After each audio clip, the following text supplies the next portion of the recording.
All right. So welcome everyone. Welcome to today's session for our guest speaker, Ed Hen, who will be talking about how recruiters are using LinkedIn. I will be letting participants in as they arrive and monitoring the chat box. Please, if you have a question, address it in the chat box with a Q so that we know. And with Zoom, everyone talking at the same time or talking over each other is not like a networking meeting, and we can't filter out everyone's questions. So we don't want you to miss out. So definitely address your question and I will talk to Ed. Just put it in the chat box. The meeting is being transcribed, so you will see at the bottom of your screen all of the words that we are speaking, so that if you have a disability or maybe it's easier to understand what's going on, read that transcript so that you can get it out. All right, very good. Well, let me introduce you to Ed. Thank you, Ed, so much for taking time out of your busy day, because I know that you're working full time as a recruiter. And I do appreciate you sharing that information with us. Ed is a recruiter. He works full time and he has a BS degree, or I'm sorry, a BA degree in English. I should know that because my daughter has a BA in English. He went to Albright College in Reading, Pennsylvania. He's a recruiter and a job seeker ally, which is awesome because he is all for job seekers and wants to help them and get them where they need to go. He has a passion for networking and helping professionals return to the workforce. So whether you're changing careers, starting your career, maybe you were laid off because of COVID, maybe you were laid off for some other reason, Ed is your guy, all right? He's gonna help you learn how to job search in 2022 and not, I don't know, 1989, so to speak. All right, pay attention. And if you would like a screenshot, I will put the directions on how to do that in the chat box. If you are interested in networking with other professionals that are on this call, I am also going to put directions in the chat box. So pay attention to the chat box because there will be different directions in there for you, as well as LinkedIn addresses, as well as questions that people are asking that you will hear answers to. So take it away, Ed. Hey, thanks very much, Christine. I appreciate it. I'm so glad to be able to make it here. Christine and I have been talking about my presenting for you guys for years now. What is it, like half a decade, I think. So I'm really excited finally to be able to make it. Well, like Christine said, part of what I do, why I'm doing this is because I consider myself a job seeker ally. And so we're going to talk today, as you see from the slide, how recruiters actually use LinkedIn. So let's talk about why I'm the one up here talking. This is a little bit about why I am qualified to present to you. You can read far faster than I can read. So I'm not a fan of times when people just stand there and just read whatever's on the slide. Boring and to waste everyone's time. All right. So let's move on, shall we? You are fading out and in and out again, Ed. Just wanted to let you know the mic is not consistent. All right. Relying on my computer machine, Awesome. All right. I will try to be a little louder, so that should help even that out. All right. Okay, so here's some statistics. I think that they're valuable to understand why it is that there's an intersection between LinkedIn and recruiting, the recruiting function. That is not August 2. That is actually incorrect. Sorry about that. That should say January of this year. I beg your pardon. 20 times as many profile views, 36 times as many messages, and stats that you're seeing, those are legit, they're valid. I will update this and then get the deck out to you, Christine, presentation. That was good. And he is right. I have read those same statistics. And so he's not, exaggerating. Not in the least. Not in the least. All right. So here's some key elements of the LinkedIn profile. I'm assuming that you're in this conversation today because you have some preliminary basic understanding of. So I'm not going to delve too deeply into fundamental stuff about LinkedIn in this presentation. I'm assuming a certain amount of knowledge already, such as what the headline, what the about sections are, and what the experience sections are. You are faded again. Oh, son of a gun. Again, in and out. So yeah. All right, hang on a second. This is silly. I'm just going to use my headphones then. Bear with me, folks. See, it's that whole tech thing, right? As much as we manner of want to things. try and be perfect, we are all reliant on some kind of technology, whether it's phone or internet or desktop or iPad, and we have no control really. So it's okay. Everybody take a breath and relax. All right. Can everyone hear me? Yes, thank you. All right. See, I was trying to get away with it. I'm too cool to wear headphones. No, I'm not. I'm 51 years old. I'm not too cool for anything. Okay. So listen, I don't know how much of it was clear from before, but I'm assuming certain basic baseline level of knowledge with and familiarity with LinkedIn, like what the about, headline, and experience sections are, why they're valuable. All right.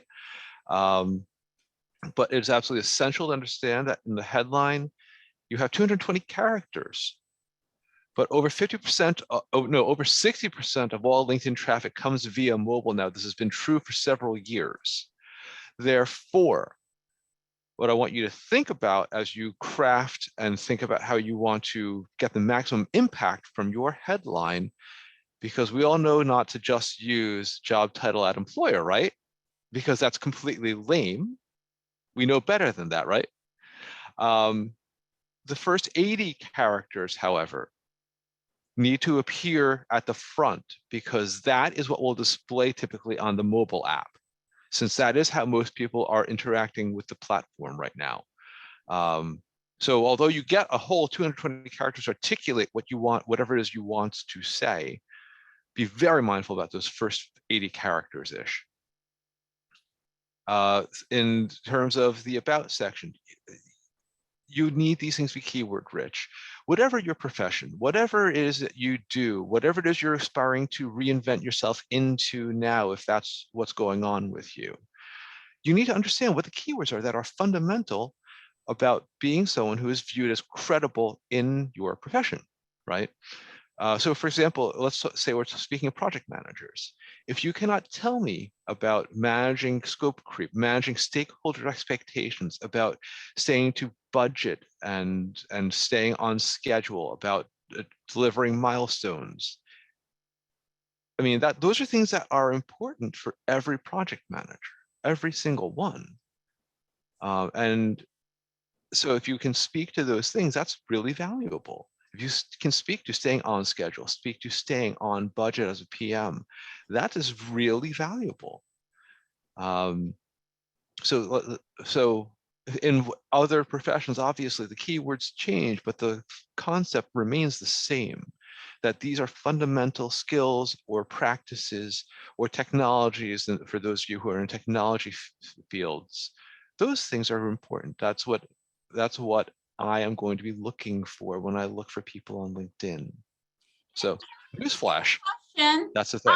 You had mentioned about and being keyword rich, and we know, for instance, what a project manager does. Are we talking in that about section, making it accomplishment based as well, that you've used those project management concepts and gotten good results, or are you just kind of doing a definition, a keyword kind of thing? That is a really fabulous question. And thank you very much for calling it out, Christine. I love that question, as a matter of fact. So the about section is 2,600 characters, okay? I want you to think about 2,600 characters for a moment. This is longer than the papers you used to submit when you were in grade school, people. Yeah, yeah. All right. So just to put a little context on that figure, and when we were all in grade school, we all thought that was a real chore, didn't we? Yes. I really don't find that a huge obstacle these days. I think that is absolutely critical in the about section to speak to not necessarily an accomplishment like a star story, which I do love. I absolutely love these. Maybe a select star story, a true hero moment, I saved the day kind of thing would fit in the about, but maybe not necessarily more than one of them, because you want to say something for the resume, right? Like if you have a fantastic star story, right, in your last position where you found a way to save the company millions of dollars or make millions of dollars, I mean, that is a pretty good star story. That is going to catch people's attention. But in terms of specific keywords, practices, technologies, yeah, absolutely, that is a thing that I think you should talk about in the about section. Technologists, it's not knowing the technology, but more importantly, it's what did you use that technology to deliver? I don't care that you know Java. I care that you use Java to something or other. Were you doing what kind of back-end work were you doing? Was it Android development? Whatever it was, that's the thing that people are going to care about. So the keyword's important, but in terms of the human reader, that's the other piece of it. You want to engage that person's interest. So it's kind of it's not an either or sort of proposition. So I hope that's answering the question. Absolutely, absolutely. Fantastic. Thank you. Okay. So I kind of skipped ahead to the experience bullet, but I kind of feel like that's really important, right? I'm sorry I skipped. No, it's fine. It's fine. So excited about this topic, and so I'm just asking away. all good, all good. It's still important questions that people want answers to, right? I mean, that's why it's on the bullet, for crying out loud. So all good. All right. We're going to talk about the all-star status of your LinkedIn profile. Yes, there is a source for this. Yes, it's from LinkedIn. And yes, all-star profiles do appear higher in your search results. What that means is you have done these things, right? Name, headline, about, blah, blah, blah, blah. Profile photo. We're going to talk about the profile photo. We're going to talk about the profile photo because I'm looking and I see a handful of people who have their cameras on and a lot of people who do not. Now, look, your business is your business, all right? You do you. I'm good with that. It's none of my business. However, I would encourage you to think about this. I mean, and for those of you who are doing it for bandwidth reasons specifically, I appreciate that. Thank you. That's great. But I'm going to propose that when you go to other events of this kind, that you should absolutely consider having the camera on, because it's awfully hard to network with someone if you don't know what they look like. Like, I have been seeing Christine's profile picture on LinkedIn and various forms of social media for almost a decade, I think it's been now. I'm accustomed to seeing this face. And poor dear, she's accustomed to seeing this ugly mug for the same amount of time. But, guys, there's a part of the human brain called the fusiform gyrus, and it is devoted to, among other things, recognizing human faces. This is what it does. There's a sole purpose. It is unique in the entirety of animal life on this planet. And it's great. And the current thinking is that, hey, when you're a baby, it's important to know who is a source of food and comfort and who is not. Because when you see the source of food and comfort, oh, good, I can stop making this obnoxious sound that is ear shattering and waking people up all around the place. You parents, you know. It's very important. I So did see the the question. question in our chat box, Ed, is what Yeah. is an all-star profile? Yeah, I saw it. I'm getting there. Oh, I'm sorry. That's okay. That's okay. Um, an all-star profile refers to the degree of what LinkedIn calls completeness. Now, completeness is their way of saying, well, we think it's really best for the purpose of this platform, which is to facilitate professional networking, that these things are present. Now, the last bullet here you're going to see talks about current position. So yes, you cannot achieve all-star status on LinkedIn, at least presently, without a current position. So in the parentheses, I've offered a couple suggestions on things that you can say for those who are not currently employed. Those are very popular options. And listen, right now, during a global pandemic, no one's really looking too hard at this stuff. All right. We all understand that May of 2020, the entire world changed. Everyone gets that. All right. There's a certain amount of grace that will be offered to you here. So All with right. that said, Ed, we Yep. did talk a little bit about stars, and it's probably in that next section that you're going to speak about, but how do you incorporate that star method in the about section or in the experience section, is, you know, as opposed to a bullet responsible for blah, blah, blah. Okay, so here's what I'm going to propose. Or if I jumped ahead, let me know. No, it's fine. It's fine. You didn't. Okay. It's a really good question. I would say that you probably want to bring maybe one star story, maybe one, and find a home for it somewhere in your about section. In those 2,600 characters there, put the star story there somewhere. Do you have to use all 2,600 characters?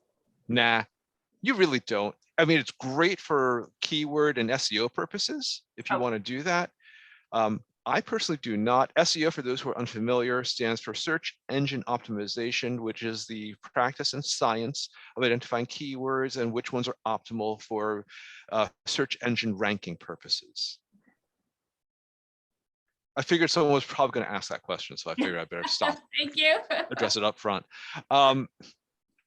So for current position, yeah, I know. For a lot of folks who are into this morning's session, that's a challenge. So explore those options. Another option that I have used personally in the past is to use volunteering as a current position. I know someone's going to ask this. I want to address it preemptively. There is a school of thought out there that you should put in your current position open to such and such positions. Do you write that, or do you use that little green open to, work? No, well, before LinkedIn offered that option, people were just putting it as a current position. I know someone's going to ask. I would like to address that preemptively. Before I do so, I would like to put this context on it. Okay, guys, everyone, and I'm using guys in the generic Northeastern non-gendered sense here. Folks, every single person that you see present on job search and career management topics comes at it from a very particular perspective, and which informs the evidence that they have witnessed and their experiences. It shapes those things. And so every time that someone offers this kind of insight to you, please understand what that person's background is and what their experience is, and the lens through which they are seeing the world, and therefore presenting this insight, okay? Because every piece of job search advice can be boiled down to, well, it depends, which is meaningless. It's completely useless for you, okay? So having said all of that, I think I've put enough disclaimers on that now. My personal opinion is that saying your current position is seeking a job as X is not a good plan. I don't like that. And I don't like it for this very specific reason, because it becomes part of your brand. And I So think that, instead of being that, you could be aspiring artist, aspiring digital manager at wherever, I don't know, at your company. well, what I would propose instead is say that you are taking either a personal sabbatical or you're doing consulting work, Mhm. period.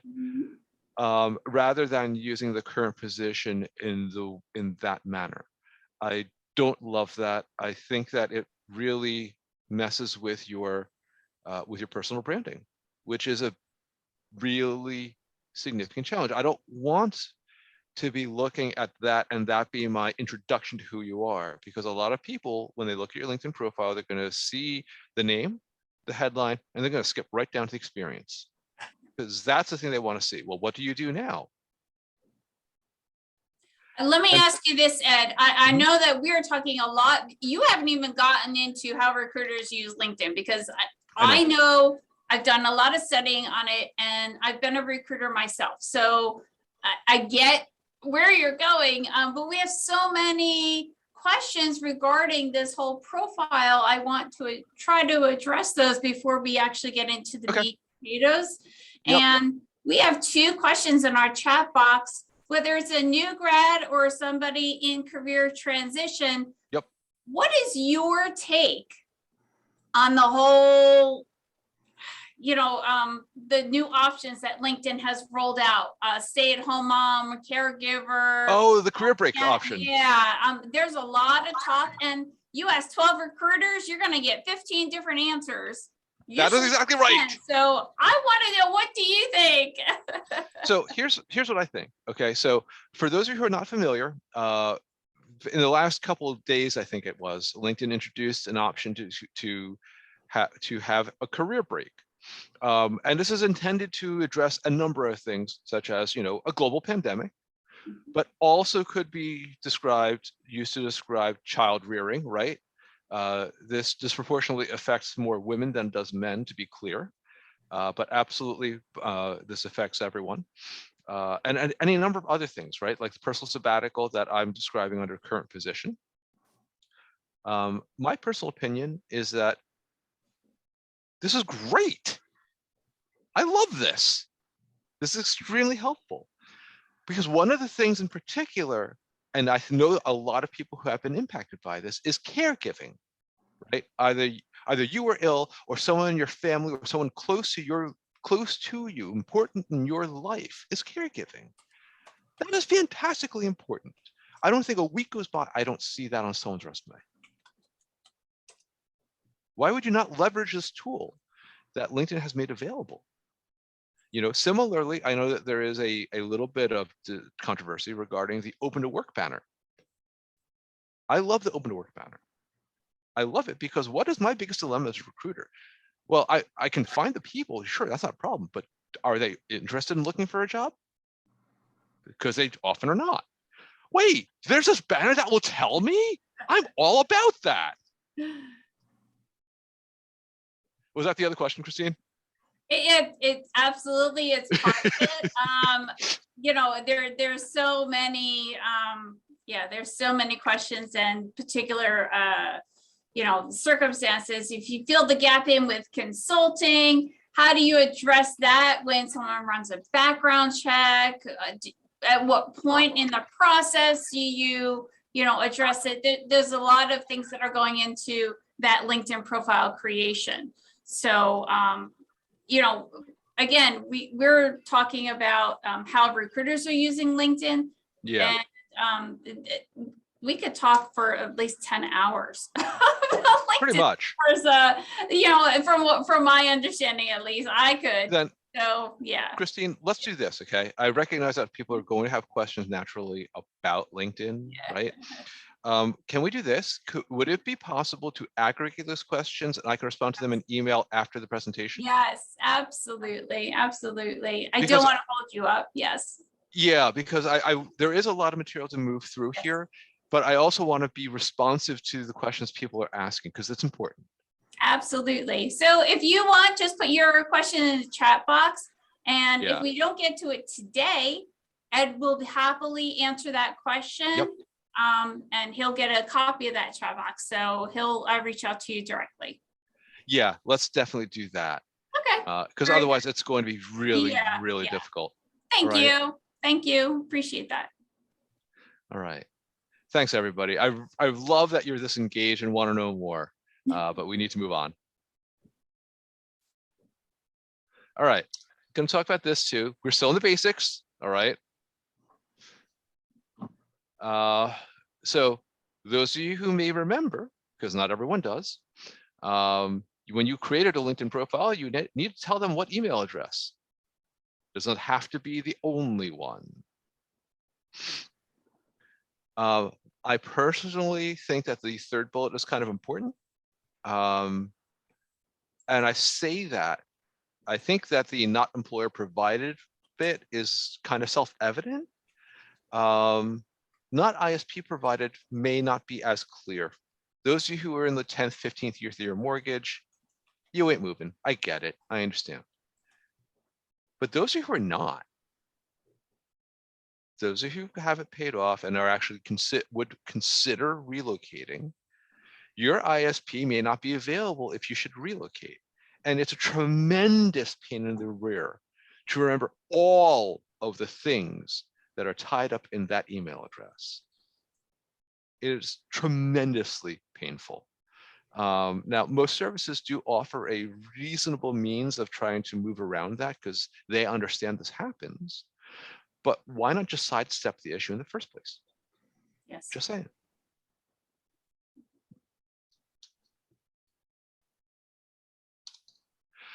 And this is why we're talking about your email address. And now we're actually moving to the part where about recruiters and how we actually use this thing. This is what a LinkedIn email is. It is a message goes to your LinkedIn message box, as well as the primary email address. Okay. There's various kinds of premium accounts, as some of you are likely already aware.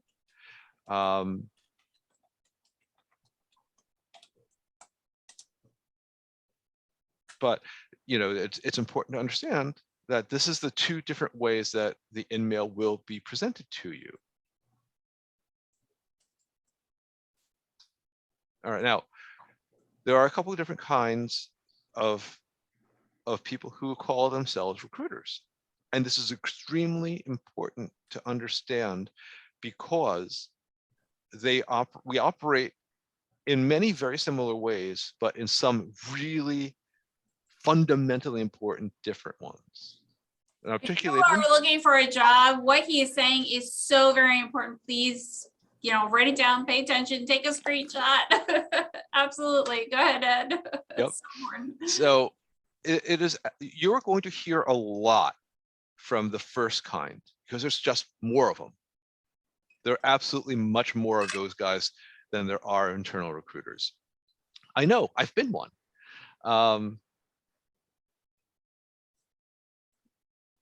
It's really, really challenging. I mean, when I do this in person, I always ask for a show of hands, obviously not feasible in this environment.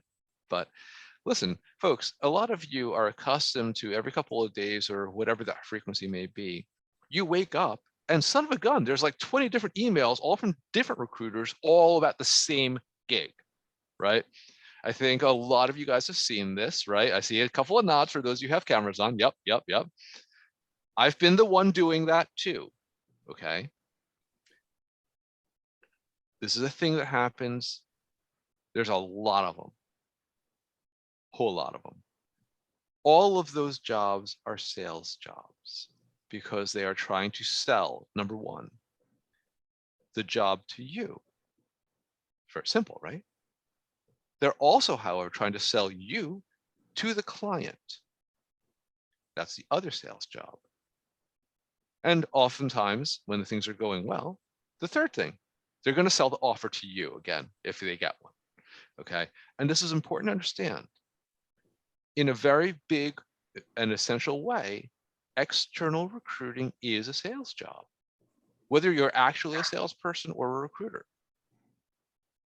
Because you're really kind of a broker. You're trying to identify people and opportunities. Do these fit? Do they not fit? That's really what's going on there. It's also a phenomenally stressful job. Like anything that results in commissions. But the other kind, internal recruiting. So what's funny about internal recruiting is that oftentimes employers only hire internal recruiters who have actually been agency recruiters or external recruiters before. I see this all the darn time. Like I'm very happy in my current employer. I'm actually thrilled in my current employer, but I never turn off my job search alerts, ever, ever, ever, because you never know what's going to happen. That's just a career management best practice as far as I'm concerned. But even to this day, as someone who's been doing this job for like 10 years, every single one of those internal recruiting jobs is asking for like 2 to 5 years agency recruiting experience first. So it's funny. Anyway, but that last bullet is the one that I want you to please remember. You're a stakeholder. You are not the person who is providing the money. That's somebody else. And that's the person that we're ultimately answerable to.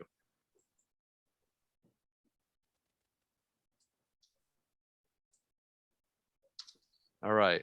So here are the kinds of LinkedIn premium accounts on LinkedIn that you will see recruiters use. Okay. The basic, the free one, the Recruiter Lite. And yeah, I'm not kidding that it really is just a super professional account.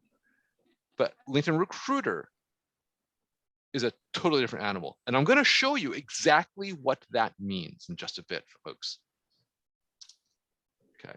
Why do recruiters use LinkedIn Basic? Why do you use anything? It's free. It doesn't cost anything. And some employers don't have the budget. They don't have the funding. And let's be honest, some of them are just cheap. I've worked for some of those places too. So how are they going to try to connect with you? They'll do those things, right? And you can always tell because that IN badge, they don't have it because you only get it by having a premium account of some kind. And that is located on their profile next to their picture right up top. So you will know if they're paying or not just by that little badge, as Ed had said. Okay. The second kind, Recruiter Lite, compared to full bore LinkedIn Recruiter, it is inexpensive. You can Google it up if you really want to. The difference between professional versus Recruiter Lite. It's something in the realm of like, I want to say it's like 25 and $35 a month or something like that is the delta. Yeah. So then with all premium accounts on LinkedIn, you get a certain number of in-mails each month. With Recruiter Lite, there are, I want to say 50 in-mails monthly or something like that. So like now 50 sounds like a lot. I promise you, as a recruiter, it is absolutely not. Christine, Sam, both of you also have been recruiters. You know how fast 50 in-mails can go. It's insane. An in-mail is a message without being connected to somebody. So you're just reaching out to sell them the job. So that in-mail does go very quick, as Ed has said. Yeah, it's bonkers how fast that goes. I mean, I could blow 50 in-mails you can blow 50 in-mails quite honestly in literally 1 minute if you were that injudicious. Yes. But you know, that's why recruiters would use it. They have some funding, they don't have as much funding as they would like, or they have a reasonable amount of funding. Sorry, my cat is very vocal right now. I don't know why. She's charming, but also very, very vocal right now. And then there's LinkedIn Recruiter, which is a whole different ball wax. It is ludicrous how powerful it is relative to other forms of accounts on LinkedIn. Now, a lot of you guys may have seen in-mails that are very obviously templated, right? It says, greetings, first full name, right? Because who calls you by your full name? Seriously, that's just That's just, come on, guys, up your template game. Seriously. That's just late. That's just sad, guys. But you can tell that it's written in a certain way so that they can just populate the actual job title or location or whatever. And not gonna lie, I do this too, because it is a really handy tool. It's really helpful, but it's also very clear when you're getting it, and that's probably a pretty good indicator that you're dealing with someone who is using LinkedIn Recruiter rather than another form of premium count.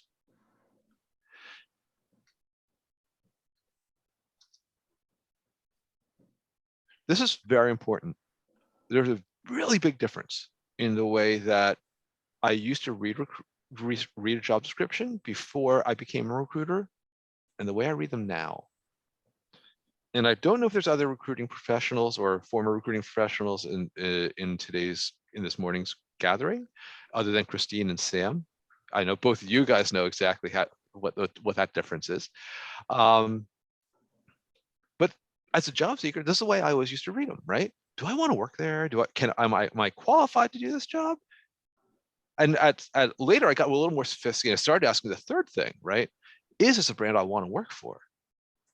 Because then I was no longer approaching this as the supplicant. Oh, please, may I? Right? This is not some Dickensian sort of thing. This is very much more a case of, well, what is my brand and does it align with that?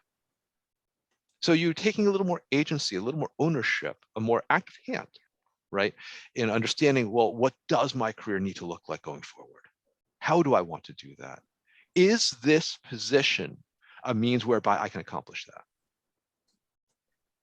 And I thought it was pretty sophisticated when I got to that point, let me tell you. Here's how I read them now. And yes, even during the pandemic, work location and commute distance are a thing. I currently am working on 12.5 requirements. In almost every case, I have been asked to make sure that people can support working in a hybrid model out of one of our locations that are either in Tempe, Arizona, St. Louis, Missouri, Yardley, Pennsylvania, or Ewing, New Jersey. So if you are not already reasonably located for one of those geographies or willing to make that relocation, I can't consider you because there's no way you can make that work. So with that said, Ed, a lot of times we have that option on our profile to put our location on there as far as greater New York City area, greater Philadelphia area, that kind of thing. How do you figure out where they live or how many qualified people are near greater New York City area or Philadelphia? Or like, what are we looking at for a city? That is absolutely fabulous question. And I'm going to drill down into that quite deeply in a bit. Okay, sorry. That's okay. No, it's a great question. It's completely reasonable you would ask it. But I want you to look at the other two bullets, guys. What keywords are the best match? What are the things that make the most sense? And yes, who should I poach from, and if anyone? That's absolutely a thing that I am going to do as a recruiter. I have to, because that's oftentimes where I'm going to find the best qualified people, because some of the leaders I support, because I'm an internal recruiter these days, worked at some of those other places. And so they have an inherent bias for those people. Or they might know those people, used to work with them. I hired a director 2 years ago. Love this guy. He's fabulous. We also poached 3 of his former employees when he came over to help build out his team. You better believe we poached. Come on. He worked with them. Who's better judge than the guy who used to manage them, right? That's interesting. That's very interesting. I mean, that goes to, I know we're talking about recruiting on LinkedIn, but that's a personal brand thing.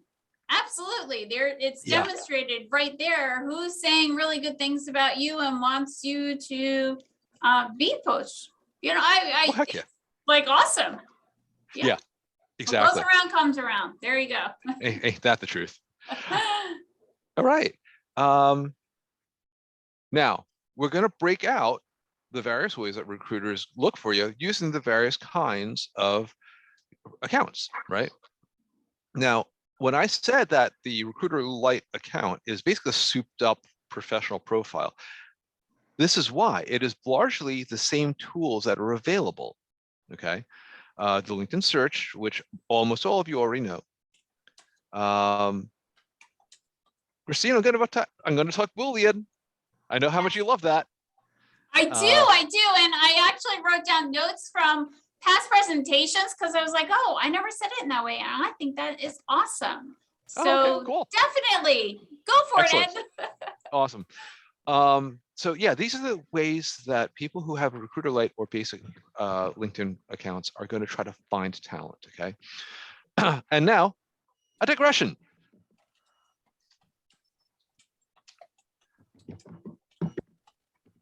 Bear with me. We've covered a lot of ground, but I think you understand now why I wanted to move away from the fundamental LinkedIn type stuff, because there's a lot of other stuff I need to move into. All right. So slide 103 regarding Boolean algebra. So George Boole, 19th century British mathematician. Boolean algebra is thing that George Boole, shocking, created. It's really about what is called set theory. So the way that different sets of numbers or entities interact. The vocabulary of it, if you will, is the order of operations and what are called operators. So in regular algebra, we all understand what the plus and minus signs are, what the multiplication and division signs are. These are operators. They tell us how do these things interact. If I say 2 plus 3, we all know that in base 10, the result is 5. We all know that. We learned that in grammar school. And that's all that is. Now, some of you, however, may remember when you got around to studying algebra again when you were in high school, that they talked about the order of operations. And that's pretty handy. And many of you, those of you who are educated in the US, certainly, may remember this mnemonic device. Please excuse my dear Aunt Sally, right? Those of you not educated in the US, I understand, have learned a different mnemonic perhaps. But this is this is what it means.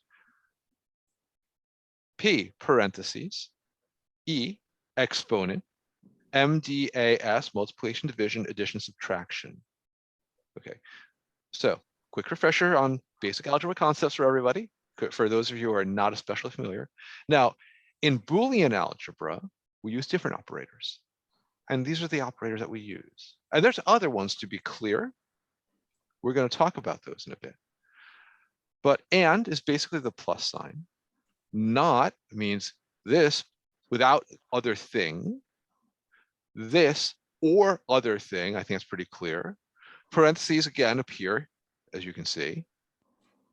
And the double quotation marks. And I want to draw your attention very specifically, and let me see if the screen will let me do this. It will. This. Every Microsoft Office product, without exception, when you type this character. We can't see your screen. Are you on LinkedIn? Wait, what? Yeah, why? Okay. We still see your PowerPoint. Okay, that's weird. Hold on, wait. No, I know it's wrong. Ed is going to can show you see you the, it in Can you see the action. cursor? Nope. No cursor? Nope. All right, never mind. All right, final bullet, straight-sided double quotation marks versus curly Q. Oh, wait, somebody else can see the screen. That was in the chat box. I can't see the screen. Okay. Screen. So Robbie, thank you. I feel better knowing that. too. Okay. Oh, so I'm the only one left out. That's not fair. I can see the screen and it's, so go for it. I've And seen April, this thank you. presentation, Ed. I think it's awesome. So you go for Yep. it. Everyone else can see it. Me too, me too. Okay. All right. So in Microsoft Office, when you type these quotation marks, Office, whatever app it is, except for Excel, I think, when you're still in a cell, will convert it into these kinds of quotation marks. This is important. You want the first, not the second, okay? Please keep that in mind. All right. So here's what the operators do.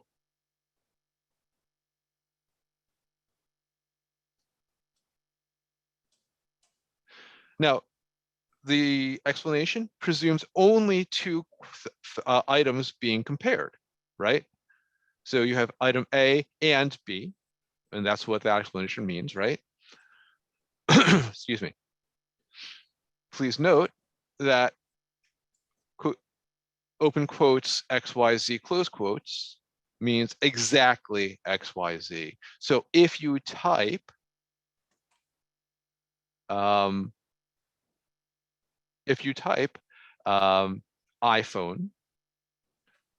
you can find other things that where iPhone is part of the word, but not necessarily that specific word. So that's the kind of thing we're talking about. Now, I want to talk with you about a different operator, the cite operator. And this is hugely important for you, both in terms of understanding how how recruiters try to find you, but also for you in your networking. Okay. Recruiters like to call this X-ray. This apparently was started by ADP with their AIRS certification for recruiters. I don't know why they felt the name to put this new name on it. I really don't.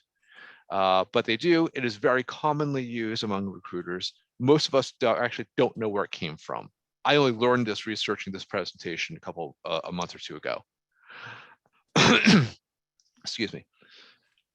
Now, I also want you to pay attention to this specifically. I'm going to drop that in the chat, in fact, okay?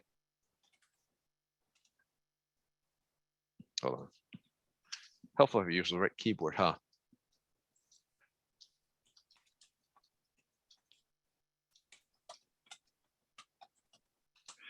Okay, notice, please, in the chat that there is no space between the site colon and the URL that follows it.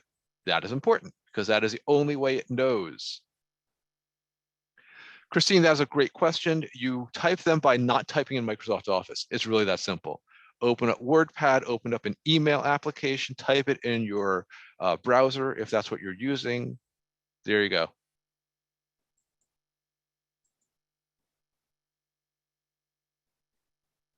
So you just copy and paste it into. Thank you, Sarah. Yes. Thank you.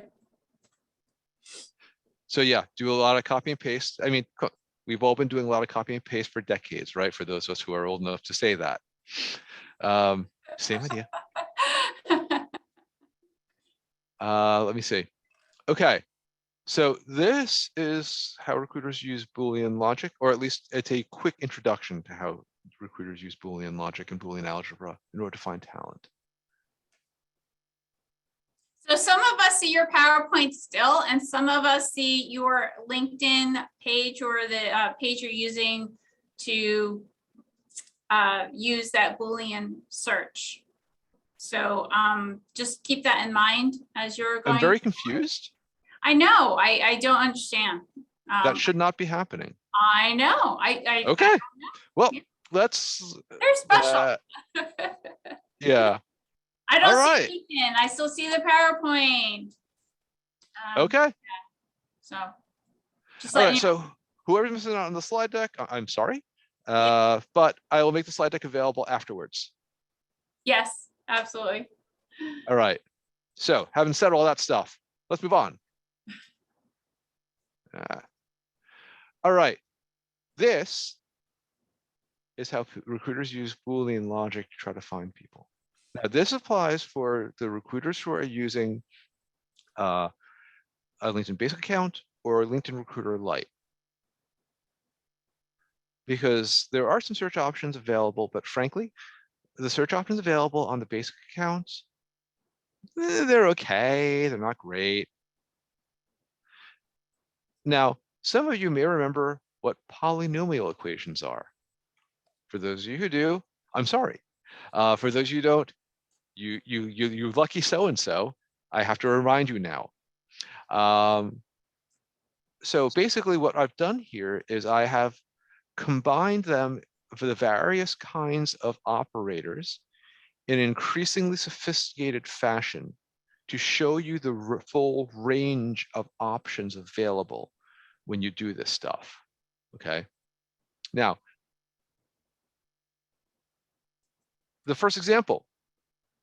I want to explain why I'm using the /in, because I'm sure someone is going to be curious about that. So LinkedIn is one of the 50 biggest, most popular websites on the planet, I think it is. And they have a lot. 50? I thought it was higher. It's only 50? At least 50, I don't know. I haven't looked at it in a long time now. Yeah, I think it's more like top 10, but Maybe so. okay. But anyway, LinkedIn has a lot of web pages on it, right? You saw the stat at the beginning where I talked about 810 million people around the entire world, okay? And this is not just a US phenomenon. 810 million people. For those of you who are familiar with it, you may have noticed that LinkedIn offers you the opportunity to have a LinkedIn profile in various languages. Yes. A lot of abbreviations are used in computer science. One of them are the abbreviations for languages. And those standards are set by an organization called, shockingly, the International Standards Organization, the ISO. IN is the 2-letter code for the English language. Yes, I know it's not an EN. There's a reason for that. I think it's because they use a non-English language for determining this. But what this guarantees, the /in, is that every result is going to be a profile in the English language. This is essential to understand. If for some reason you are looking for profiles that are not in English, you will need to find the 2-letter language code that is relevant and use that instead. But this helps differentiate all of the linked profiles from all the other kinds of content that are on LinkedIn, such as job posting or articles or posts and all manner of other stuff, okay? That's what the /in is doing. It shows you only LinkedIn member profiles. Okay, so what you're seeing now in the first one is LinkedIn member profiles that have the phrase project manager and also the word Amazon somewhere present on the page. That's what it's doing. And that sounds good. Okay, that's great. But well, you know, I meant Amazon, the FANG employer, and they have other divisions. So they have there's other interesting employers. So let's have Amazon or Audible or Zappos. Okay, great. Let's do that. Okay. Well, that's showing me all of these results from all over the world, and I don't want that. So that's what this stuff is doing here, New York City Metro or Philadelphia. Because as Christine alluded to, here in the state of New Jersey, we don't have our own thing. We're either Greater New York City or Greater Philly. And those who've lived in the state for a long time, we know, old news. Whoops, sorry. So that's how it comes together. What the heck just happened? There we go. Your PowerPoint's gone. There you go. Now started from the scratch. Yeah, I accidentally got a little enthusiastic. You'll have that. All right, come back here, cursor. There we go.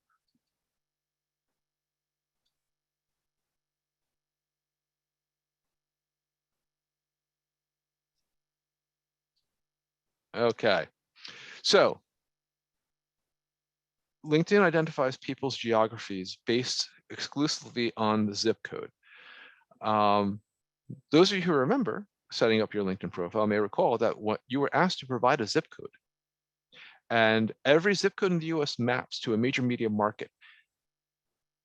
And as I just got done saying, New Jersey is not its own media market. I know what NJ8 News likes to say, we're not. Come on, we all know it. And it should be, because we have so many people here. One would think, Yeah. but that's the reality, right? And so what you can see here is that because this is true, every single zip in New Jersey maps either to a New York City metro or a Philadelphia metro market. And that's what's driving that information. So yes, Sam, you can indeed go into your profile and change your zip. So for example, let's say you're seeking employment in, say, Princeton for some reason, right?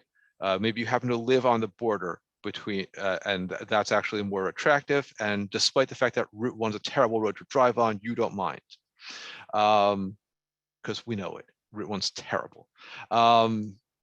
So you would change your zip perhaps to 08540, which maps to Princeton. Does that go for, I mean, how do you implement all of this that you're speaking of to be more searchable so you come up higher in results, just like Monica had asked in the chat box? Ah, I missed that one, sorry. Okay, Monica, bear with me, please. Getting there. We're getting there, okay. All right. Now, I told you before that LinkedIn Recruiter is a wholly different animal. This is what I mean. This is a segment of the search options that are available to a recruiter using LinkedIn Recruiter, okay? So those of you who, I know it's a little small, I apologize, I really couldn't blow it up any larger and to enhance legibility. For those of you who can see it though, you can see that I could conduct a search on job titles. I never do this because I think it's meaningless. I can conduct a search on location, people who are open to remote work, skills and assessments, or one employer or multiple employers, schools attended, your alma mater. You could search on your graduation. I don't like to do that because I'm just concerned that there is a prospect of age discrimination by so doing. Don't love that. I can search on industry. And so, as we all know, pharma is its own unique world. If you haven't been there, you're probably not getting in. It's possible. I know like 3 people who've ever done it. 3. Okay, searching on keywords. We talked about keywords earlier. You know what that is. Employment type, meaning full-time employee versus contractor. Seniority, very general, but broadly speaking, are you a people manager? How much of a people manager are you? Postal code or zip. Obviously, postal code is a non-US usage, but since LinkedIn is a global platform, they need to make sure they support everybody. But zip code, and this goes back to the thing that you were asking about earlier, Christine. So yeah, I can say zip code. What zip code do I want? Like if I want someone in Princeton, since we already spoke of it, and I know that zip code is 08540, I can both insert that zip code and also say, give me a X mile radius of that zip. Okay. And that is how LinkedIn leverages the zip that you put in your profile, but also doesn't share that with someone else. So you can do that as a job seeker when you're looking for jobs, and you could do it as a recruiter when you're looking for people to fill jobs. So both sides. Yep. I have a question from April who asked, you know, I live in Howell and I'm getting requests or jobs from New York City and Philadelphia and Georgia and Connecticut and Delaware. What's the deal? Why? What's the deal? 2 things. Number one, Howell, obviously, you're still obviously a highly commutable distance from Philly, and they have set their radius to 50 miles in all likelihood. Mhm. And as you know, Howell also reasonably commutable to Manhattan, and as a lot of people that conceive it through NJ Transit, as unreliable as NJ Transit can be, especially lately, I understand. Connecticut, and the folks who are hitting you up for roles in Connecticut only see greater New York City area, or New York City metropolitan area, rather, is what they call it now. All That's right. all they're going on. Georgia, that's just a sloppy recruiter, Okay. in all likelihood. So they're looking for a title and that's it. And that's why. So maybe we're not even considering that. And you see those state and you're just kind of like, yeah, I don't want that. I hear from recruiters through LinkedIn looking to fill positions in places outside New Jersey instead of where I've identified my profile. Yeah. As well. So the same thing would go for that person then as Well, recruiters. it would, but I'd like to point out that this level of granularity, zip code radius, is only available to subscribers of the LinkedIn recruiter platform. Other kinds of recruiters do not have access to this. So they're guessing based on New York City metropolitan area. Okay.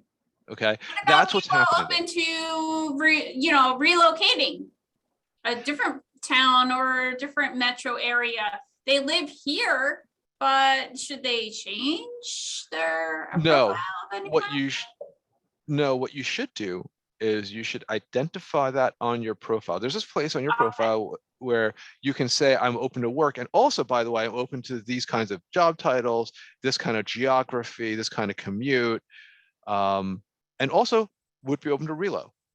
And that's where you would identify that sort of information. Okay. And Valerie, I saw your follow-up question.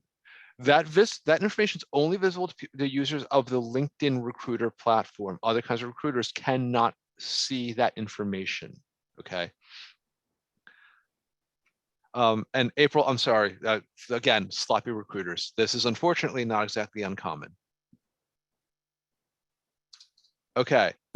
Now here's me drilling down into the various search options, and there's 4 screens of this. Okay. So I hope everyone can make out this part because it's a little larger. Hopefully it's easier to read for everybody. For those of you who have worn the uniform, thank you. We can identify all of you if you have indicated your service somewhere on your profile.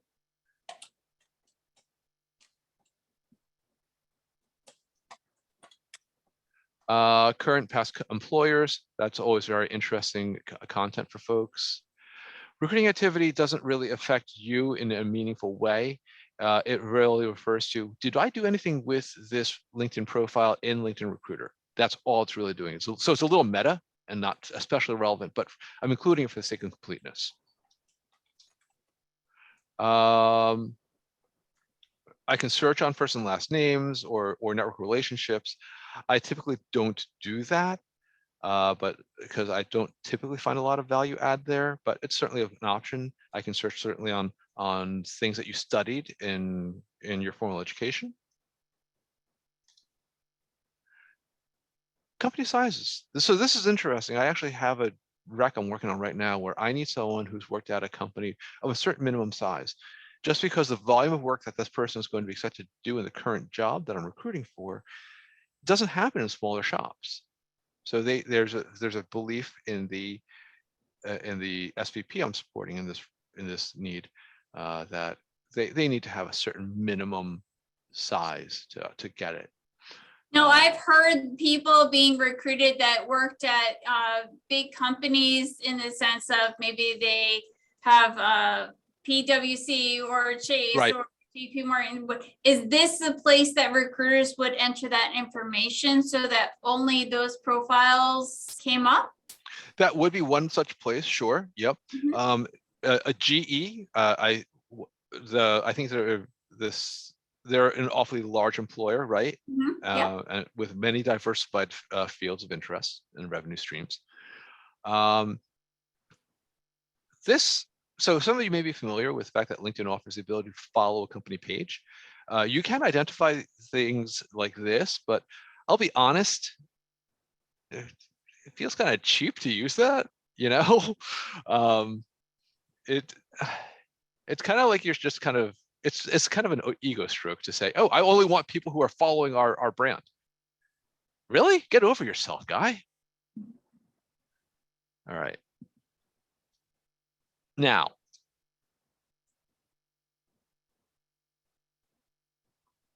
I know there's been a lot of chat in the chat box. Here's where we're going to go now. Live demo. You tell me what you want to find, and I will do a demo right here, right now, live. Can you share that live demo screen with us? Oh, absolutely. Because it doesn't do you any good if I don't.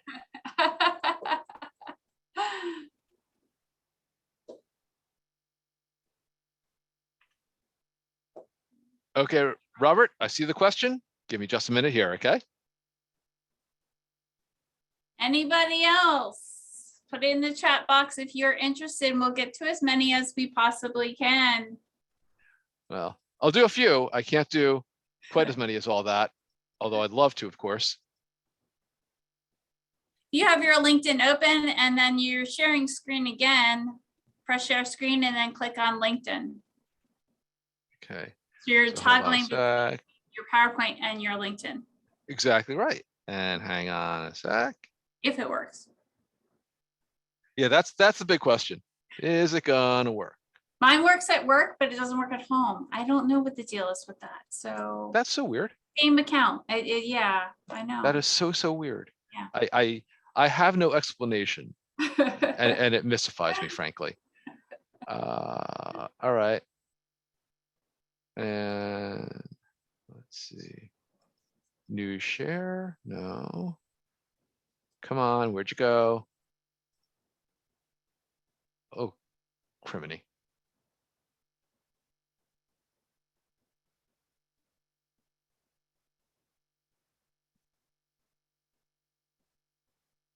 Yeah, that's what I want to share from. Okay.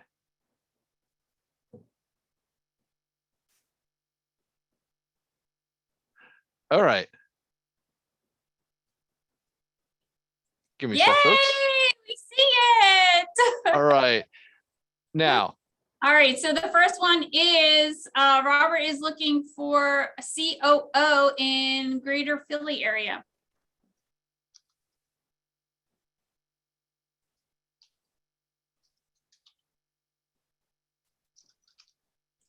So you guys should be able to see his screen and he is punching in LinkedIn, COO and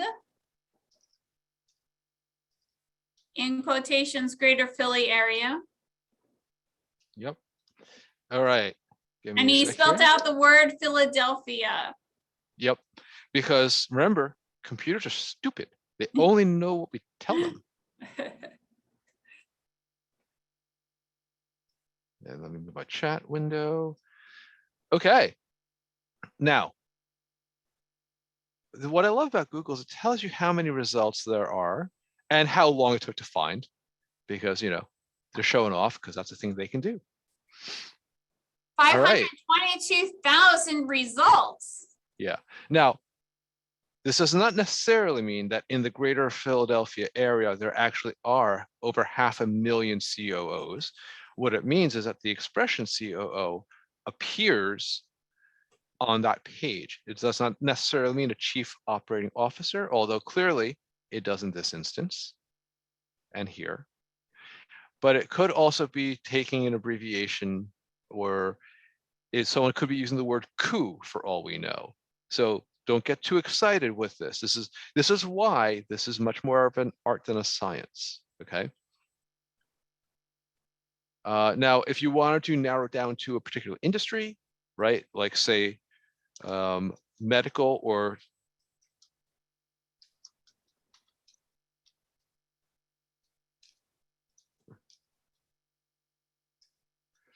medical devices or pharma, that's a much more manageable number, 32,000. Although let's be honest, Yeah. I went am from not searching. 522,000 to 32,000. So definitely more manageable.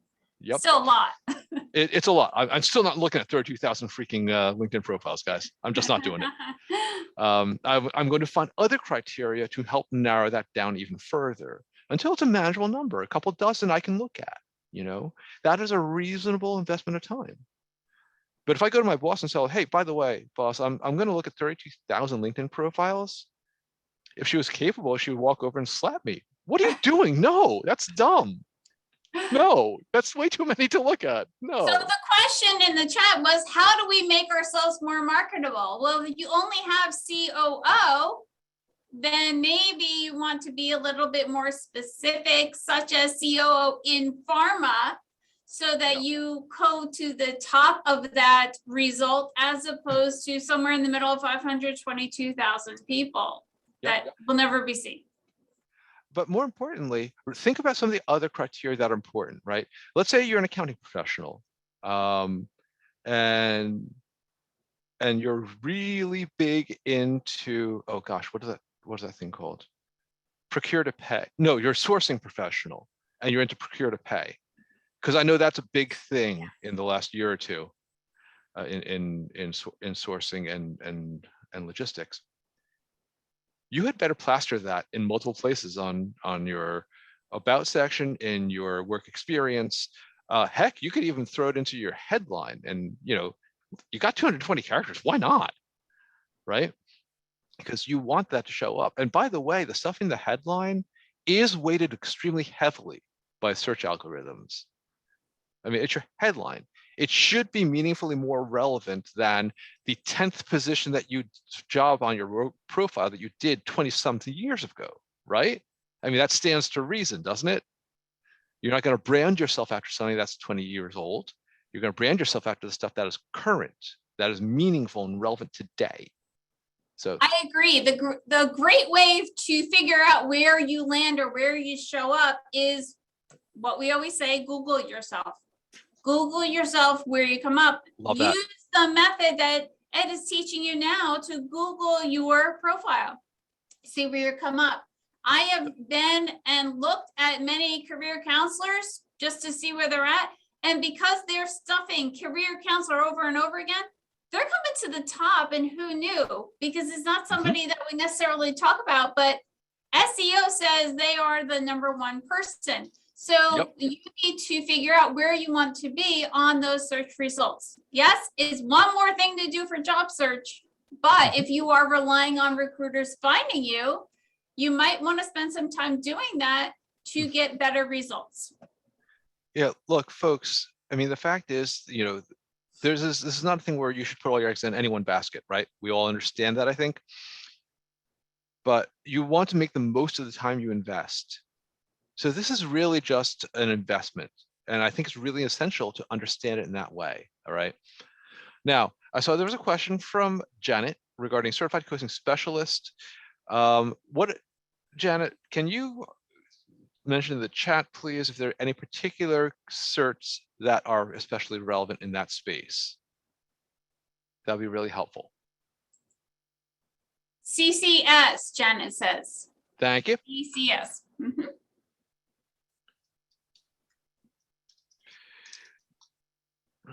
You'll notice I'm putting the operators in uppercase. That is a very common convention in recruiters because it helps identify operators from the actual search terms that you want to use. So just so you understand, it's the internet, therefore it's case insensitive. I'm just doing that for legibility purposes. When I'm doing this on my own, I don't bother because I know what I typed. Janet had added certified coding specialist, which is CCS, licensed with AHIMA. AHIMA. Licensed with AHIMA. Okay, let's find out.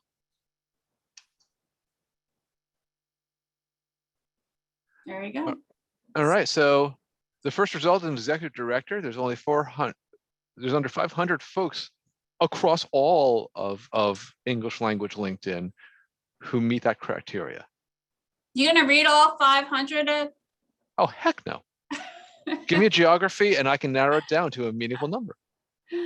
Janet, geography. What do we got? New Jersey? Okay. Remember, Janet, that we need to be talking either New York City Metro or Greater Philly, or both. So But I need one, to that know. should be a change on your profile, but two, either or, so that a recruiter can. Thank look- you. Oh, New York City and Philly.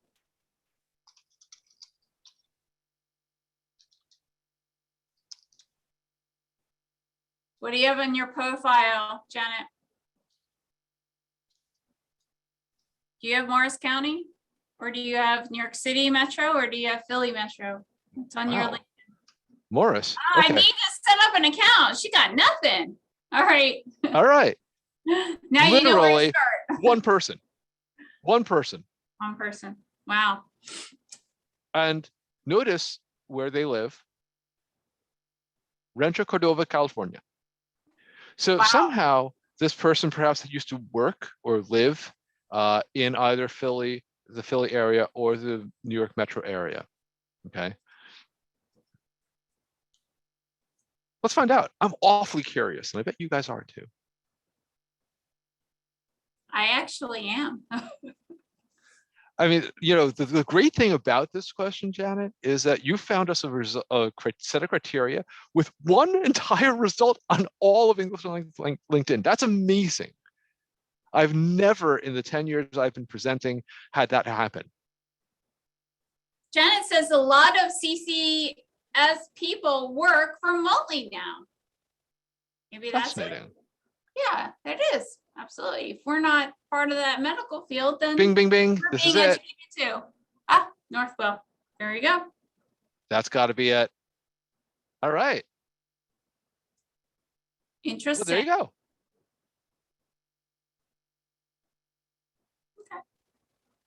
Thank you. All right. Thanks very much. All right. Was there another one? Yes, there are, you know, everyone wants to, yes. Multicultural marketing lead, New Jersey, New York. Multicultural marketing lead from Monica.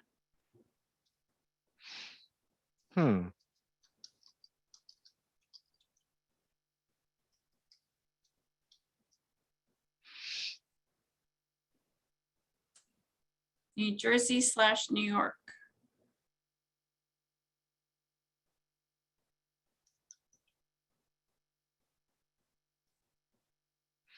I'm not going to be able to narrow out Connecticut. Please understand that before we move any further.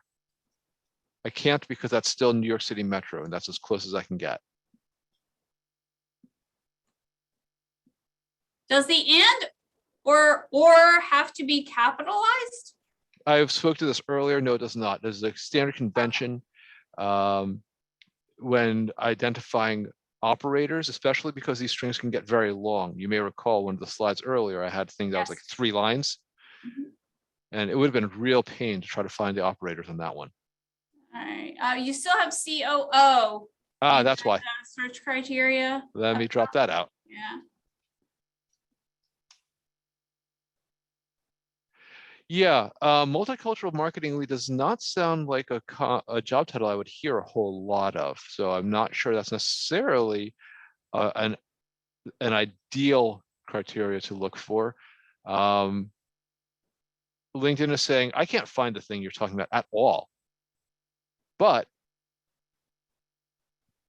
if I take out the quotation marks, I get a couple results. In fact, I get not quite 500,000 results. Oh my gosh, 500,000. Wow. Wow. Well, you know, close. Oh, okay. So this is very interesting for everyone, no matter what your industry, because you know, by Googling yourself and your profile, you can see where you come up and what to do about it. okay. Okay, so Valerie, that's a very good question. That is driven by the broadcast industry. The broadcast industry, and however they have chosen to map those zips, that's the resource you would need. LinkedIn is just leveraging existing well understood marketing information. Wow. All right. So, All right. Thank you. all right, I'm going to move back to the presentation at this time, folks. Okay. Now that I sort of feel like I understand exactly how to do this, let's see if I actually got it right, because that'll be fun.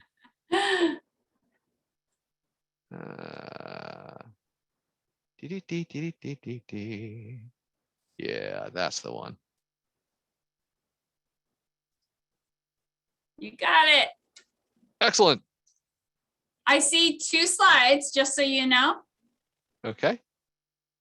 And the next slide says summary. And Yep. the bigger slide says, okay, and then conclusion. There we go. All right, everybody. So look, we talked about a couple of things today, right? Those of you who work in marketing know what I'm doing here, right? Tell them what you tell them.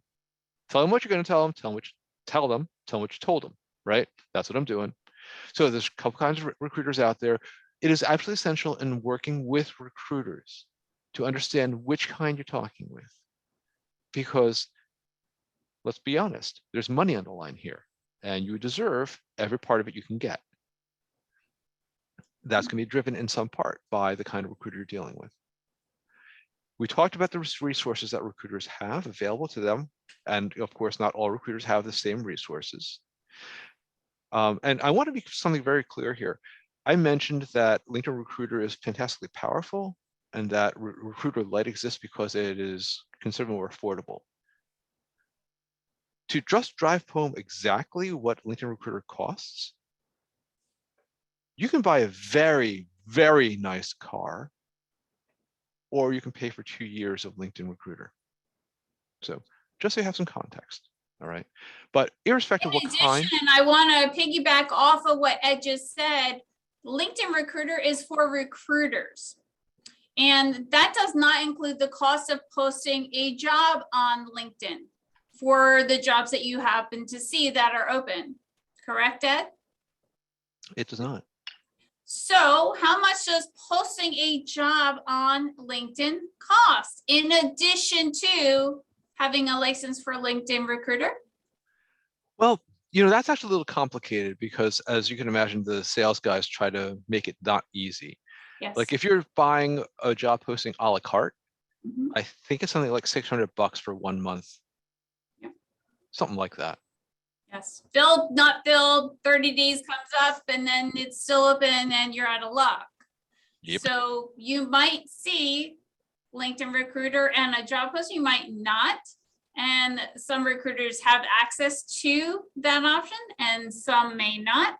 And that's why it's so important, like Ed said, figure out what kind of recruiter is actually searching. Then you'll know how much money they have at their disposal to have the access tools such as LinkedIn Recruiter and whatnot. It's a mystery. All right, folks.